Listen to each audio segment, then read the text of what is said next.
السلام عليكم ورحمة الله وبركاته. وعليكم السلام ورحمة الله وبركاته. إن الحمد لله نحمده ونستعينه ونستغفره ونؤمن به ونتوكل عليه ونعوذ بالله من شرور أنفسنا ومن سيئات أعمالنا من يهده الله فلا مضل له ومن يضلله فلا هادي له وأشهد أن لا إله إلا الله وحده لا شريك له وأشهد أن محمدا عبده ورسوله صلى الله تعالى عليه وعلى آله وأصحابه أجمعين. أما بعد فأعوذ بالله من الشيطان الرجيم. بسم الله الرحمن الرحيم. وما يؤمن أكثرهم بالله إلا وهم مشركون. আল্লাহ পাকের শুকর যে মাওলাই কারীম আমাদেরকে দ্বীনের গুরুত্বপূর্ণ দামি মজলিস ঈমানি মজলিসে বসার তৌফিক এনায়েত করেছেন। এর জন্য শুকরিয়া তান সবাই বলি আলহামদুলিল্লাহ। আমাদের ঈমান সম্পর্কিত আলোচনা, তাওহীদের আলোচনা ধারাবাহিক চলছিল। ঈমান সম্পর্কিত 12টি বিষয় আমি আপনাদের সম্মুখে সংক্ষেপে আলোচনা করছি। প্রতিনিয়ত আমাদের আলোচনা চলছে। এর দ্বারা আমাদের উদ্দেশ্য হলো এই ঈমানের 12টি বিষয় শিক্ষা করা, ঈমানের 12টি বিষয়ের ইলম অর্জন করা। প্রত্যেকটা মুসলিম নরনারী সকলের উপর এটা ফরজে আইন। এর কোনো একটি বিষয় যদি ত্রুটি থাকে, ঘাটতি থাকে, তাহলে তার ঈমান সহিহ হবে না। এর জন্য আমরা চেষ্টা করে যাচ্ছি এই 12টি বিষয়ের প্রচার প্রসার করা, এটাকে শিক্ষা দেওয়া, এ তাওহীদের কাজ করা। যাই হোক, তো প্রথমত বুঝতে হবে আকীদার পরিচয়, সহিহ আকীদার গুরুত্ব, সহিহ আকীদার পরিচয়। এটা আমাদেরকে খুব ভালো করে বুঝতে হবে।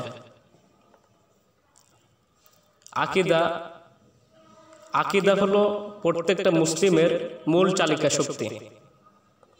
মূল বিষয় হলো আকীদা। যদি কারো আকীদার মধ্যে শিরক থাকে, কুফর থাকে, বিদআত থাকে, নেফাক থাকে, তাহলে ওই আকীদা তাকে জাহান্নামে নিয়ে যাবে। এর জন্য আমাদের আকীদাকে বিশুদ্ধ করতে হবে, আকীদাকে সহিহ করতে হবে, আকীদাকে শিরক, কুফর, বিদআত মুক্ত করতে হবে। নচেত আমাদের কারোর ঈমান বিশুদ্ধ হবে না, সহিহ হবে না। এই ঈমান নিয়ে আমরা জান্নাতে যেতে পারবো না, কবরে 3 সওয়ালের উত্তর দিতে পারবো না, আমাদের চিরস্থায়ী জাহান্নামী হতে হবে। এর জন্য আমাদেরকে আমাদের ঈমানকে, আমাদের আকীদাকে শিরক, কুফর মুক্ত করতে হবে, বিদআত মুক্ত করতে হবে, সহিহ আকীদা আমাদেরকে শিখতে হবে। এটা সর্বপ্রথম, এটা ফরজে আইন। যাই হোক, আমি প্রতিটি বিষয় কিঞ্চিত করে ইনশাআল্লাহ সংক্ষেপে আমি আলোচনা করব। ইনশাআল্লাহ ধারাবাহিক আলোচনা চলবে। পাশাপাশি আমাদের লেখনির মাধ্যমে আমরা কাজ করছি। এই 12টি বিষয় সংক্ষেপে আমাদের লেখনির মধ্যে আমরা বই করছি। বই করে প্রত্যেকের হাতে হাতে তুলে দেওয়া হবে ইনশাআল্লাহ।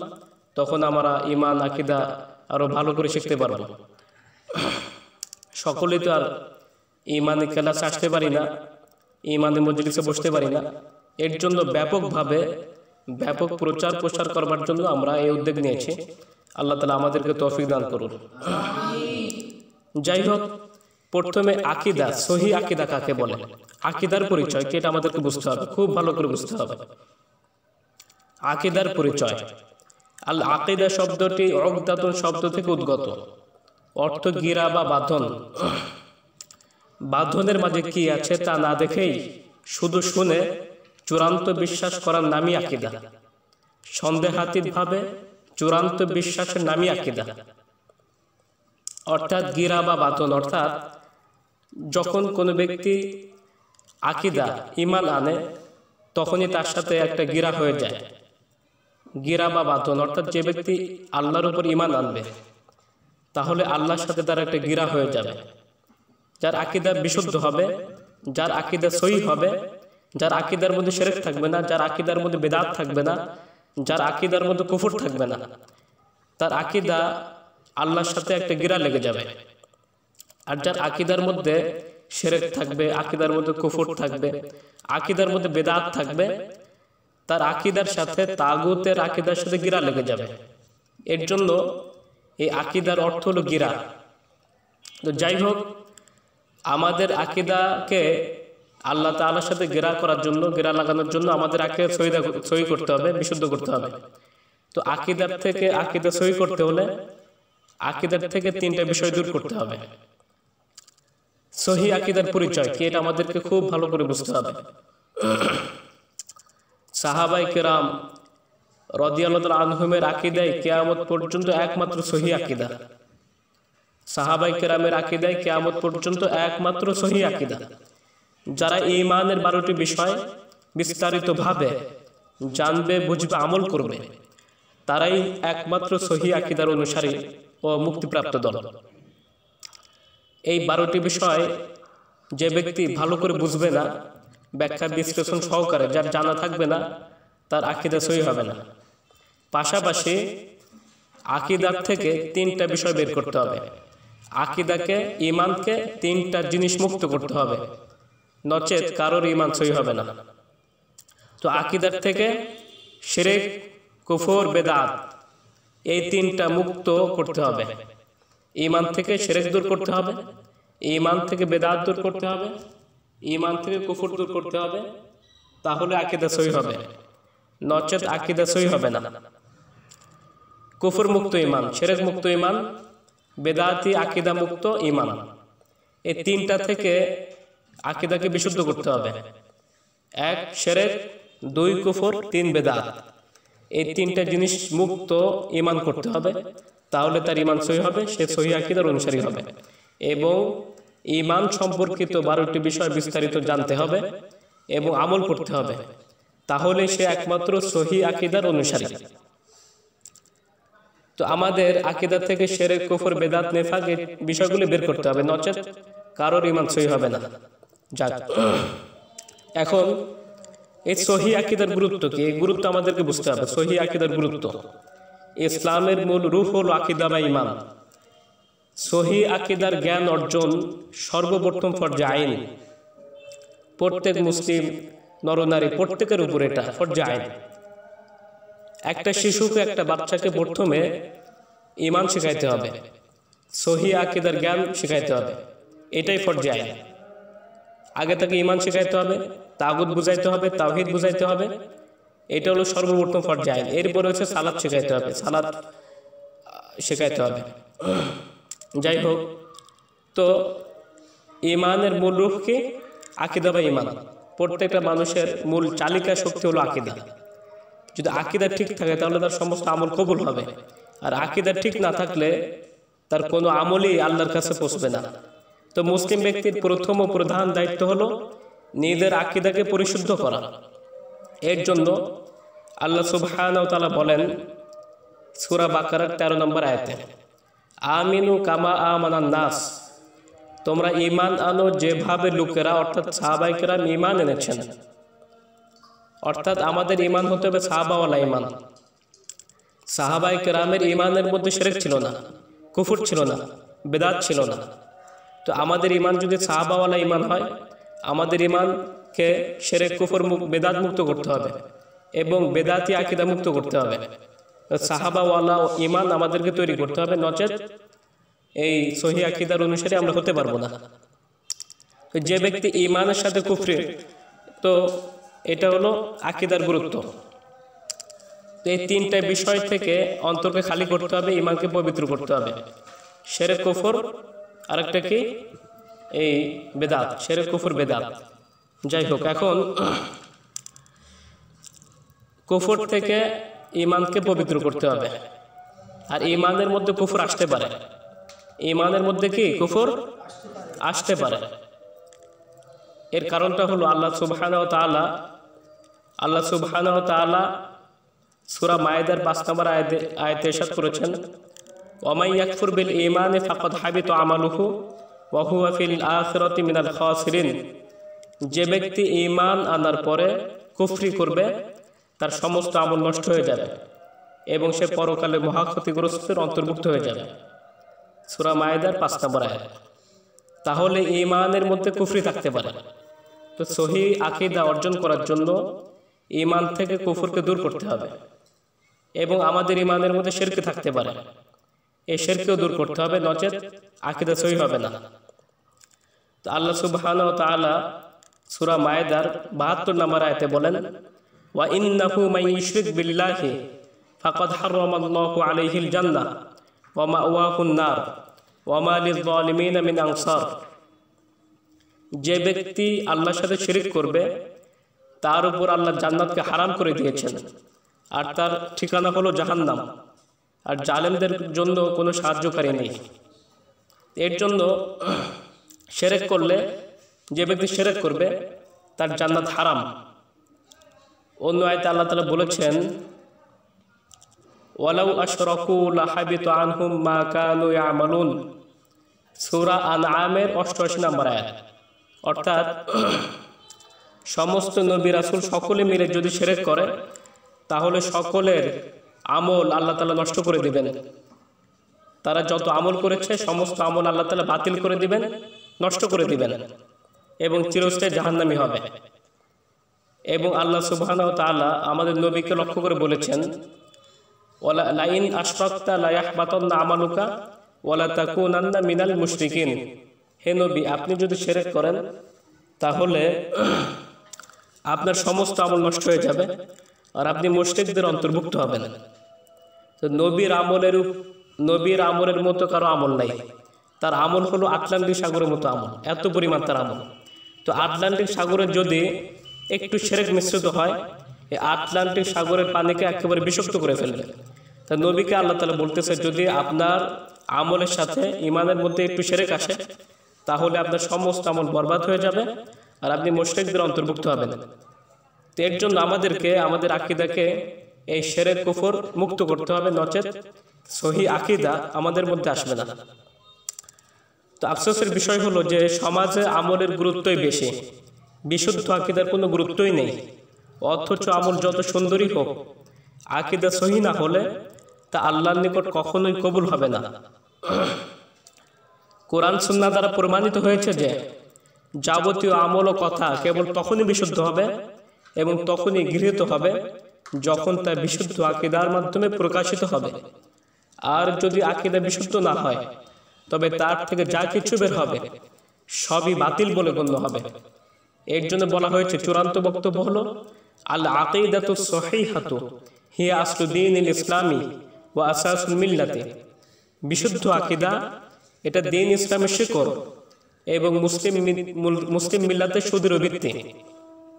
এর জন্য আকীদা হলো প্রত্যেকটা মানুষের, প্রত্যেকটা মুসলিম নরনারী সকলের মূল চালিকা শক্তি। আকীদাকে বিশুদ্ধ করতে হবে। আকীদাকে বিশুদ্ধ না করলে কিয়ামত পর্যন্ত যত আমল করবো সব আমল ধ্বংস হয়ে যাবে। বস্তা বস্তা আমল, কোনো কিছু কোনো কাজে আসবে না, সমস্ত আমল আল্লাহ তাআলা ধ্বংস করে দিবেন। এর জন্য আমাদেরকে প্রথমে আকীদাকে পরিশুদ্ধ করতে হবে, আকীদার ক্লাস করতে হবে, আকীদাকে ঠিক করতে হবে, ঈমানকে ঠিক করতে হবে। ঈমানের 12টি বিষয় খুব ভালো করে বুঝতে হবে, ব্যাখ্যা বিশ্লেষণ সহকারে মুখস্থ করতে হবে এবং এগুলো বেশি বেশি চর্চা করতে হবে। তাহলে আমাদের ঈমান ঠিক থাকবে, ঈমানের মধ্যে শিরক কুফর বেদাত থাকবে না। এর জন্য বেশির থেকে বেশি আকীদার ইলম অর্জন করতে হবে। আল্লাহ কর্তৃক তার বান্দার উপরে প্রথম যে ফরজ বিষয় সেটাই হলো আকীদা, সহিহ আকীদা। এগুলো সহিহ আকীদা। তো এই সহিহ আকীদা এটা আমাদের বাংলাদেশে একেবারে নতুন বিষয়। এর কারণটা হলো যে আমাদের বাংলাদেশে আমরা বেশিরভাগ মুসলিমের ঈমান শিরক যুক্ত। আমরা শিরক করা অভ্যস্ত, আমরা কুফর করা অভ্যস্ত, আমরা বেদাত করা অভ্যস্ত। এর জন্য আমাদের দেশে সহি আকীদা এটা একেবারে নতুন বিষয়। এ সম্পর্কে আমাদের লেখাপড়াও নেই, আমাদের জানাশোনাও নেই এবং আমাদের চেষ্টা তদবিরও নেই। আমার আকীদাকে সহি করে একটু বিশুদ্ধ করি এরকম চিন্তা আমাদের মধ্যে আসে না। এর কারণ হলো আমরা বেদাতে অভ্যস্ত, শিরকে অভ্যস্ত এবং কুফরিতে অভ্যস্ত। যাই হোক, এর জন্য সহি আকীদার বেশির থেকে বেশি প্রচার প্রসার করতে হবে, খুব বেশি প্রচার প্রসার করতে হবে।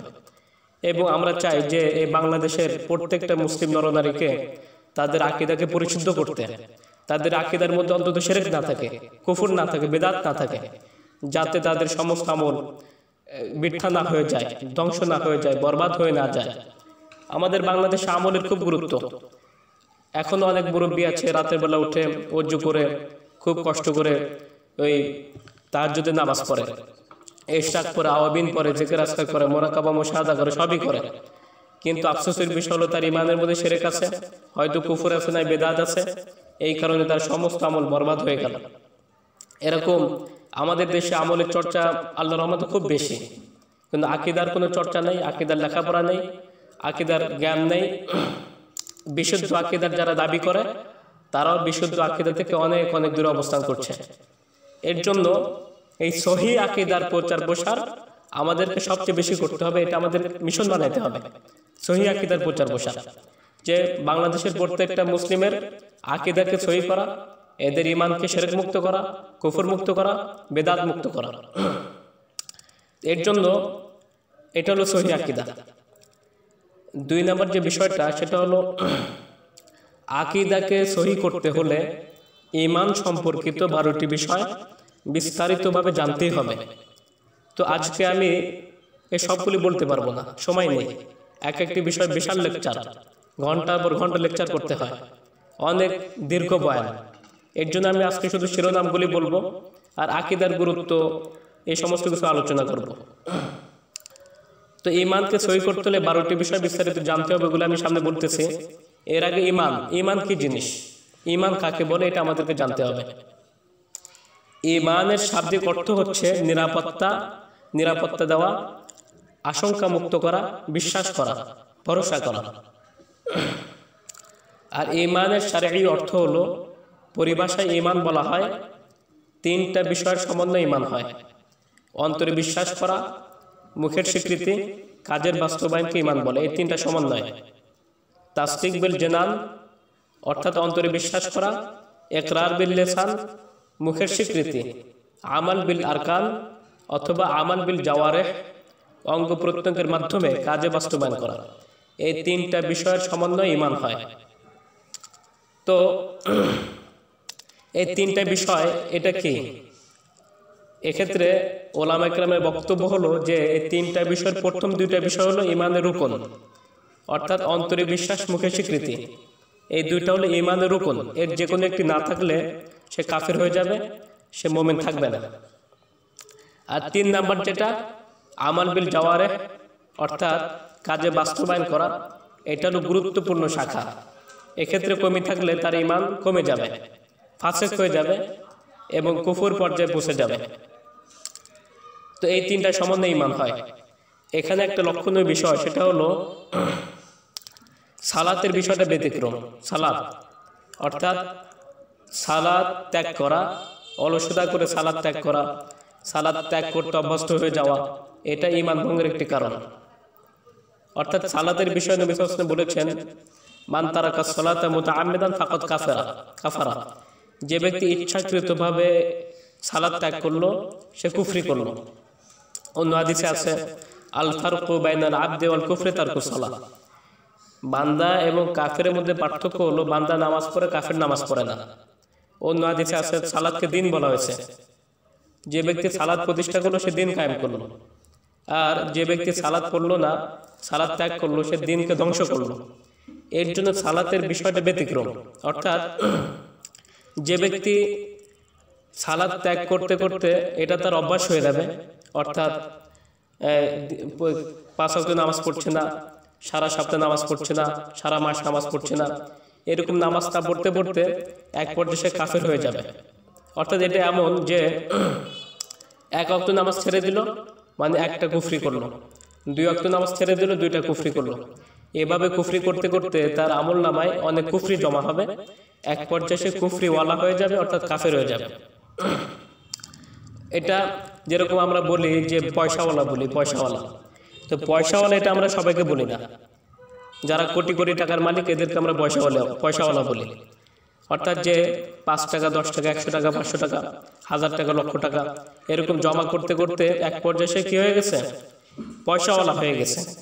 তো বিষয়টা এরকমই, যে ব্যক্তি নামাজটাকে অভ্যস্ত হয়ে পড়বে সে কুফরিতে লিপ্ত হবে, তার ঈমান নষ্ট হয়ে যাবে। যাই হোক, এটা গেল ঈমানের সংজ্ঞা।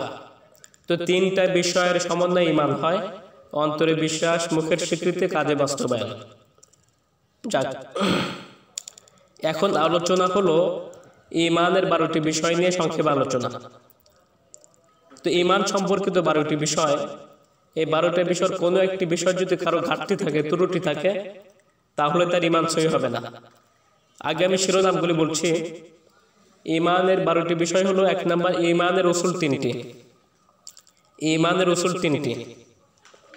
2 নম্বর, ঈমানের আহকাম 9টি। 3 নম্বর, ঈমানের আরকান 6টি। 4 নম্বর, ঈমান ভঙ্গের কারণ 10টি। 5 নম্বর, ইসলামের আরকান ও ইসলাম ভঙ্গের কারণসমূহ। 6 নম্বর, কুফর সম্পর্কে জানা। 7 নম্বর, তাওহীদ সম্পর্কে জানা। 8 নম্বর, শিরক সম্পর্কে জানা। 9 নম্বর, তাগুত সম্পর্কে জানা। 10 নম্বর, ইবাদত সম্পর্কে জানা।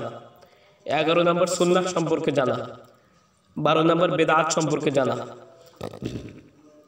এই 12টি বিষয় প্রত্যেকটা মুসলিমকে খুব ভালো করে বুঝতে হবে, জানতে হবে, ব্যাখ্যা বিশ্লেষণ সহকারে বুঝতে হবে, নচেত ঈমান ঠিক হবে না। এখানে এই ঈমান শেখা, এটা ঈমান শেখার বিষয়, ঈমান আমলের বিষয় না। ঈমানের সম্পর্ক অন্তরের সাথে, বিশ্বাসের সাথে। তো অনেকে বলে যে আমরা শুধু আমল করি, আমল করতে করতে ঈমানকে তাজা করি। আসলে আমল করে করে ঈমান তাজা হয় না, ঈমান শেখার বিষয়।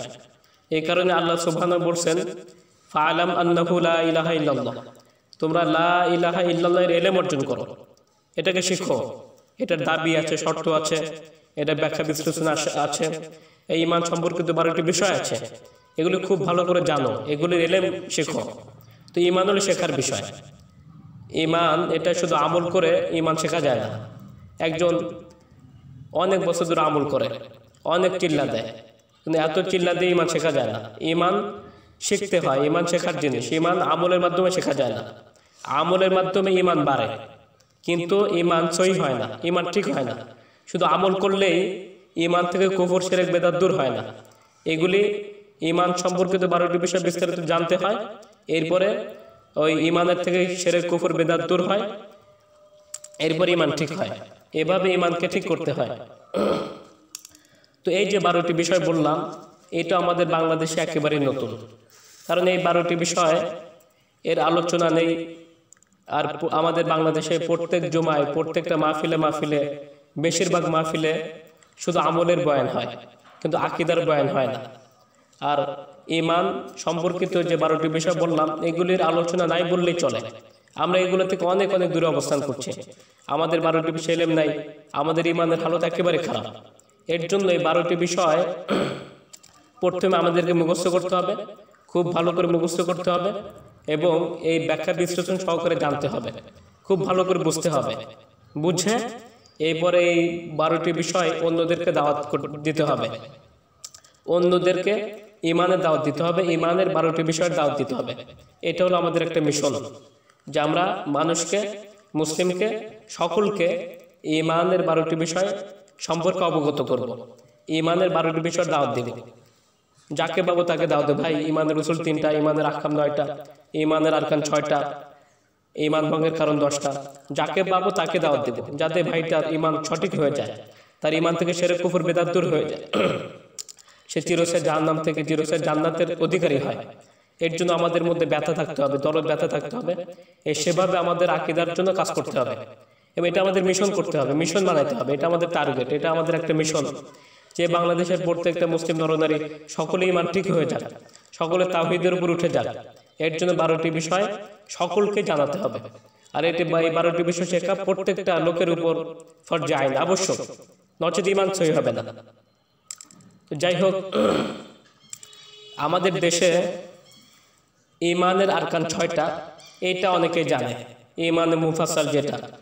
কিন্তু ঈমানের যে 9টা আহকাম আছে, ঈমান ভঙ্গের কারণ আছে, এগুলি আমাদের দেশে একেবারেই অনেক লোকই জানে না, বেশিরভাগ লোকই জানে না। 95% লোকই জানে না যে ঈমান ভঙ্গের কারণ আছে, ঈমানের আহকাম আছে 9টা, ঈমানের উসুল 3টা। বেশিরভাগ লোকেরই আকীদা খারাপ আকীদা, শিরক কুফর যুক্ত আকীদা। এর জন্য আমাদেরকে ঈমানকে সহি করতে হবে। দেখেন আমাদের দেশে আমরা ঈমানে মুজমাল মুখস্থ করছি মক্তবে থাকতে। তো ঈমানে মুজমালে কি আছে? আমানতু বিল্লাহি কামা হুয়া বিআসমাইহি ওয়া সিফাতিহি ওয়া ক্বাবিলতু জামিআ আহকামিহি ওয়া আরকানিহি, যে আল্লাহ পাকের সিফাত নাম সব সহকারে আল্লাহর উপর ঈমান আনলাম, এবং ওয়া ক্বাবিলতু জামিআ আহকামিহি ওয়া আরকানিহি, এবং ঈমানের সমস্ত আরকান এবং আহকামকে কবুল করলাম। তো আমরা এটা মুখে বলি যে ঈমানের সমস্ত আরকান আহকামকে কবুল করলাম, কিন্তু বাস্তবিক অর্থে যদি কাউকে জিজ্ঞেস করি, ভাই ঈমানের আহকাম কয়টা, ঈমানের আহকাম কি কি, তখন আর সে বলতে পারবে না। কারণ ঈমানের আহকাম এগুলি তাদেরকে শেখানো হয়নি, এই সম্পর্কে চর্চা নেই, পড়াশোনা নেই। এই কারণে ঈমানের আহকাম অনেকে বলতে পারবে না। 99% মুসলমানই ঈমানের আহকাম জানে না। 80% মুসলমানই ঈমান ভঙ্গের যে কারণ আছে 10টা, এগুলি জানে না। অথচ এগুলি না জানলে ঈমান কিন্তু সহি হবে না। এর কারণটা হলো যে অজু ভঙ্গের কারণ আছে, 7টা কারণ আছে, এটা অনেকে জানে। হ্যাঁ, এখন অজু যদি ভেঙে যায়, বমি করলে অজু নষ্ট হয়ে যায়, নামাজ হয় না। যে ব্যক্তি এই কারণটা জানে না, সেই ব্যক্তি বমি করছে করে আবার নামাজ পড়বে, অজু করবে না। তার তো অজু ভঙ্গের এই কারণটা সে জানে না, এই কারণে তার অজু নষ্ট হয়ে গেছে, তার কি হবে? নামাজ হবে না। অথচ বিষয়টা সে জানে না। তো ঈমান ভঙ্গের যে 10টি কারণ আছে, এই কারণগুলি যারা স্পষ্টভাবে না জানবে, সে তো ঈমান ভঙ্গের কারণের মধ্যে পড়ে যাবে। তো ঈমান আছে তার, আবার ঈমানের মধ্যে ঈমান ভঙ্গের কারণও তার মধ্যে পাওয়া গেছে। এভাবে মৃত্যু পর্যন্ত সে আমল করতেছে, সবই করতেছে, কিন্তু কবরে গেল ঈমান ভঙ্গের কারণে, কবরে গেল, এই কারণে সে চিরস্থায়ী জাহান্নামে হয়ে গেল। এর জন্য সলাতের আরকান আহকাম আমরা জানি যে সলাতের ভিতরে বাইরে কয় ফরজ? 13 ফরজ। কয় ফরজ? 13 ফরজ, ঠিক আছে। সলাতের ভিতরে 6 ফরজ, আর সলাতের বাইরে কয় ফরজ? হ্যাঁ, সলাতের বাইরে কয় ফরজ? 7 ফরজ, আর ভিতরে কয় ফরজ? 6 ফরজ, ঠিক আছে। আর এটা আমাদের সকলেই জানে, সলাতের ভিতরে 6 ফরজ, সলাতের বাইরে 7 ফরজ। অথচ ঈমানেরও ফরজ আছে। ঈমানের কি আছে? ফরজ আছে। ঈমানের ফরজ 15টা। কয়টা? 15টা। ঈমানের বাহিরে 9 ফরজ। ঈমানের বাইরে কয় ফরজ? 9 ফরজ। আর ঈমানের ভিতরে কয় ফরজ? 6 ফরজ। কয় ফরজ? 6 ফরজ। এই জন্য এটা হলো ঈমানের 15 ফরজ। তো কোনো মুসলিমকে জিজ্ঞেস করলে সে ঈমানের এই 15 ফরজ বলতে পারবে না, অথচ সালাতের 15 ফরজ বলতে পারবে। অথচ সালাতের আরকান আহকাম, সালাতের 13 ফরজ জানার আগে ঈমানের 15 ফরজ জানা খুব জরুরি ছিল, আবশ্যক ছিল। কারণ আমার যদি আকীদাই ঠিক না থাকে, আমার যদি ঈমানই ঠিক না থাকে, আমার যদি ঈমানের ফরজ সম্পর্কে জ্ঞানই না থাকে, তাহলে আমি সালাতের আরকান আহকাম জেনে লাভ কি? আমার সালাত করে লাভ কি যদি আমার ঈমানই ঠিক না থাকে? এর জন্য এই 15টা বিষয়, অর্থাৎ ঈমানের আহকাম 9টা, এটা বাহিরের বিষয়, ঈমানের বাহিরের বিষয়। আর ঈমানের আরকান 6টা, এটা ঈমানের ভিতরের বিষয়। যেরকম কেউ সালাত পড়বে, তো সালাত পড়তে গেলে সালাতের বাহিরে যে 7 ফরজ আছে, ওই 7 ফরজটা ঠিক থাকতে হবে। যদি কোনো একটি শর্ত তার অনুপস্থিত থাকে, 7টার মধ্যে কোনো একটা অনুপস্থিত, তার শরীর পাক, তার শরীর না পাক, এই অবস্থায় যদি সে নামাজ পড়তে যায়, তাহলে 7টা শর্তের একটা শর্ত না থাকার কারণে তার সালাত কি হবে না? সহি হবে না। ঠিক এভাবে ঈমানের যে 15টা ফরজ আছে, এর মধ্যে 9টা ফরজ হচ্ছে ঈমানের বাহিরের ফরজ, আর 6টা ফরজ হলো ঈমানের ভিতরের ফরজ। তো ঈমানের বাহিরে যে 9টা ফরজ, একে বলে ঈমানের আহকাম। ঈমানের আহকাম কয়টি? 9টি। তো এই 9টা ফরজের কোনো একটি ফরজ যদি কারোর মধ্যে না থাকে, কারোর মধ্যে অনুপস্থিত থাকে, তাহলে সে ঈমানের মধ্যে আসতেই পারবে না, ঈমানের মধ্যে সে ঢুকতেই পারবে না। এর জন্য এই 9টি ফরজ খুব ভালো করে জানতে হবে, বুঝতে হবে। বুঝে শুনে বিশ্বাস করতে হবে এবং এটা মেনে নিতে হবে। এরপরে সে ইমানে ঢুকবে, ঢুকার পরে ইমানের আরকান যে 6টি আছে এই 6টি খুব ভালো করে জানতে হবে, বুঝতে হবে এবং সর্বান্তকরণে এটা মেনে নিতে হবে, বিশ্বাস করতে হবে। তাহলে তার ইমান সহি হবে, নচেত ইমান কি হবে না? সহি হবে, সঠিক হবে না। তো এর জন্য আমাদের এই সমস্ত বিষয় খুব বেশি বেশি জানতে হবে, মুখস্থ করতে হবে, প্রচার প্রসার করতে হবে, মিশন করতে হবে। আমি চ্যালেঞ্জ করে বলতে পারি, যদি এটা সকলে আমরা মিশন বানাই যে এটা আমার মিশন, যে এই যে ইমান সম্পর্কিত 12টি বিষয় আছে, এই 12টি বিষয় প্রচার প্রসার করব, করে সারা বাংলাদেশে ছড়াই দিব এবং বাংলাদেশের প্রত্যেকটা মুসলিম নরনারী ইমানকে শিরক কুফর বেদাত মুক্ত করার চেষ্টা করব। এটা যদি আমরা করি তাহলে এই বাংলাদেশের 100% লোক আমাদেরকে কি করবে? সাপোর্ট দিবে, সমর্থন করবে, আমাদেরকে সাহায্য করবে। এর কারণ কি? এর কারণ হলো যে প্রত্যেকটা মুসলমানই চায় তা আমার ইমানকে আমি ঠিক করি, আমার ইমানকে শিরক মুক্ত করি, আমার ইমানকে শিরক মুক্ত তাওহীদ ঈমান করি, আমার ইবাদতকে বেদাত মুক্ত তাওহীদুল ইবাদত করি। এটা সকলেই চায় যে আমার ইমান শিরক মুক্ত করি, আমার আমলকে বেদাত মুক্ত করি। এটা সকল মুসলমানই চায়, আহলে হাদিসও চায়, তাবলিগও চায়, সকল মুসলমানই এটা চায়, বেদাতি সবাই চায় যে আমার ইমান থেকে শিরক দূর হোক, কুফর দূর হোক, বেদাত দূর হোক। তো আমরা এগুলি রেফারেন্স সহকারে, কোরআনের রেফারেন্স সহকারে তাদেরকে যখন বুঝিয়ে দিব, তখন তারা 100% লোক আপনাদের সাথে থাকবে, আপনাদের এই দাওয়াতকে কবুল করবে, তারা এটা এগুলার প্রচার প্রসার করবে। এভাবে আমরা আশা করি যে এই সারা বাংলাদেশে একদিন ইনশাআল্লাহ সহি আকীদা মানুষের মধ্যে চলে আসবে, মুসলিমদের মধ্যে চলে আসবে এবং এই দেশে ইনশাআল্লাহ একদিন তাওহীদ প্রতিষ্ঠা হবে ইনশাআল্লাহ। আরেকটা বিষয় হলো যে ইমান, অধিকাংশ মুসলিমের ইমান হলো শিরক যুক্ত। আমরাও দেখি যে প্রত্যেকটা মুসলিমকে যদি জিজ্ঞেস করি, ভাই যদি ইমানকে কোরআন সুন্নাহর পুষ্টিপাত্রে একটু ঘষা দিই দেখি যে তার ইমানের কি অবস্থা, দেখি যে শিরক ভরা, হয় শিরক আছে, নয় কুফর আছে, নয় বেদাত আছে, এমন মারাত্মক বেদাত যে বেদাত ইমান নষ্ট হয়ে যায়। এর কারণ হলো যে আল্লাহ তাআলা বলছেন সূরা ইউসুফের 106 নম্বর আয়াতে আল্লাহ তাআলা ইরশাদ করেছেন, ওয়ামা ইউমিনু আকসারুহুম বিল্লাহি ইল্লা ওয়াহুম মুশরিকুন, বেশিরভাগ লোক আল্লাহর উপর ঈমান আনা সত্ত্বেও মুশরিক। অর্থাৎ এখানে আল্লাহ সুবহানাহু ওয়া তাআলা মুমিনদেরকে টার্গেট করছেন আর মুমিনদেরকে লক্ষ্য করে বলছেন যে বেশিরভাগ মুমিনের ঈমান শিরক যুক্ত। এখানে আল্লাহ তাআলা কাফেরদেরকে বলেনি, হিন্দুদেরকে বলেনি, খ্রিস্টানদেরকে বলেনি, আল্লাহ তাআলা এখানে মুমিনদেরকে লক্ষ্য করে বলছে যে বেশিরভাগ লোকের ঈমান শিরক যুক্ত, আল্লাহ সম্পর্কিত শিরক বেশি। এর জন্য আমরা দেখি যে সারা বিশ্বে যত মুসলমান আছে, যত মুমিন আছে, দেখা যায় অধিকাংশ ঈমান শিরক যুক্ত। আর অধিকাংশ মানুষ, বেশিরভাগ মুমিন মুসলমান এই 12টি বিষয় সম্পর্কে অজ্ঞ, ঈমানের উসুল জানে না, ঈমানের আহকাম জানে না, ঈমানের আরকান বলতে পারে না, ঈমান ভঙ্গের কারণ জানে না, আর তাদের ঈমানে শিরক আছে, কুফর আছে, বেদাত আছে। এভাবে আমাদের ঈমান একেবারে কলুষিত হয়ে গেছে। এর জন্য আমাদের ঈমানকে পরিষ্কার করতে হবে, ক্লিয়ার করতে হবে, পরিচ্ছন্ন করতে হবে, ঈমান আকীদা সহি করতে হবে। নচেত আমরা কবরে যাব, ঈমান ছাড়া কবরে যাব, আমাদের কবর, আখিরাত, কিয়ামত সব ধ্বংস হয়ে যাবে, আমরা চিরস্থায়ী জাহান্নামী হব। এর জন্য আল্লাহ সুবহানাহু ওয়া তাআলা আমাদেরকে সঠিকভাবে আমল করার তৌফিক দান করুন এবং ঈমান আকীদা সহিভাবে করার তৌফিক দান করুন। আমিন। ওয়া আখিরু দাওয়ানা আলহামদুলিল্লাহি রাব্বিল আলামিন ওয়া সাল্লাল্লাহু তাআলা আলা নবিয়িনা মুহাম্মদ ওয়া আলা আলিহি ওয়া সাহবিহি আজমাইন। আসসালামু আলাইকুম ওয়া রাহমাতুল্লাহি ওয়া বারাকাতুহু।